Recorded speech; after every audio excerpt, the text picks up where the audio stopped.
100 रोटी वाला ससुराल। सुनो जी, मुझे तो शीतल की बड़ी फिक्र रहती है। उसका ध्यान तो बस घर के बाहर दोस्तों के साथ घूमने फिरने में ही रहता है। उसे कुछ बोलो तो एक नहीं सुनती। मैं तो कहती हूँ इसकी जल्दी शादी वादी करवा दो, वरना लड़की हाथ से निकल जाएगी। तुमसे ज्यादा चिंता है मुझे शीतल की शादी की। कल ही वो रामपुर वाले मौसा जी को फोन भी किया था, बता रहे थे एक लड़का है नजर में।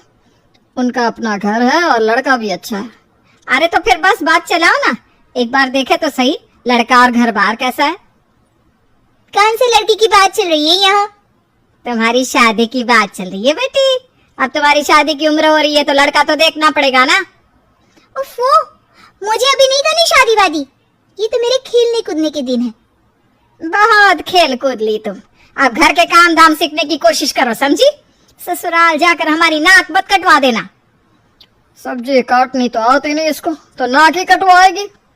अरे मैं इसे शादी तक अच्छे से सब सिखा दूंगी। आप तो बस उस लड़के से इसकी शादी की बात चलवाओ। कुछ दिनों बाद कुणाल और उसकी माँ शीतल को देखने घर आते हैं। कुणाल दिखने में बड़ा ही स्मार्ट होता है, शीतल तो उसे देखती ही रह जाती है। देखो जी, हमारी कोई डिमांड तो है नहीं, बस हम चाहते हैं कि लड़की घरेलू हो, घर के सारे कामकाज संभाल ले। अब आपके परिवार में तो बस 3 ही लोग हैं, पर हमारा तो खूब भरा पूरा परिवार है। बाकी हमें लड़की के घूमने फिरने दोस्तों से मिलने से कोई दिक्कत नहीं है। घर का काम करने के बाद जो चाहे सो करे। अरे वाह, ये तो इतने बढ़िया लोग हैं। लड़का भी इतना स्मार्ट है और ऊपर से इन्हें मेरे घूमने फिरने से भी कोई दिक्कत नहीं है। हे भगवान, तूने तो बिना मांगे मुझे सब दे दिया। बताओ जी, और क्या चाहिए हमें? हमारी तरफ से तो रिश्ता पक्का है जी। बस फिर तो हंसी खुशी शीतल और कुणाल की शादी हो जाती है। शीतल मन ही मन बड़ी खुश होती है और उसी खुशी के साथ वो अपने ससुराल में कदम रखती है। आओ बहू, तुम्हारा अपने ससुराल में स्वागत है।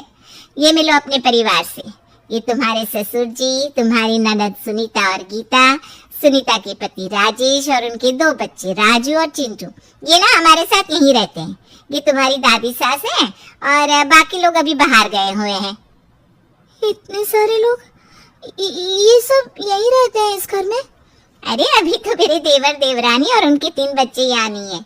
उसके मायके में भी शादी थी ना, तो बस वहीं गई है, कल तक आ जाएंगे।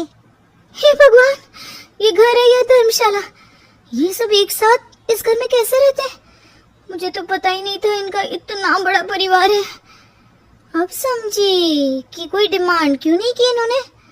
ये सब चाल चले मेरे साथ। अरे बहू, खड़े खड़े क्या सोच रही हो? चलो अपने कमरे में जाकर आराम करो। जी माँ जी। अगले दिन शीतल का ससुराल में पहला दिन होता है। शीतल रसोई में जाकर सबके लिए खीर बनाने लगती है। तभी उसकी ननद सुनीता आती है। अरे वाह भाभी, आज क्या बना रही हो? बस दीदी, आज वो पहली रसोई है ना, तो खीर बना रही थी। अरे भाभी, ये खीर भी रहने दो। घर में 4 लोगों को शुगर है और कुछ लोग मीठा ही नहीं खाते। आप ना सीधा खाना ही बना दो। क्या फर्क पड़ता है मीठा बने या नमकीन, बस बहू के हाथ की पहली रसोई होनी चाहिए ना। जी दीदी, तो फिर मैं खाना ही बना देती हूँ। आप बता दो खाने में क्या बनेगा? बस सिंपल सी कोई सब्जी बना दो, जैसे आलू गोभी या आलू मटर, और उसके साथ रोटियां सेक दो। हमारे परिवार में अब तुम्हें मिलाकर पूरे 20 लोग हो गए हैं। 15 बड़े और 5 बच्चे। बड़ों की 6 और बच्चों की 2 के हिसाब से रोटी बना देना।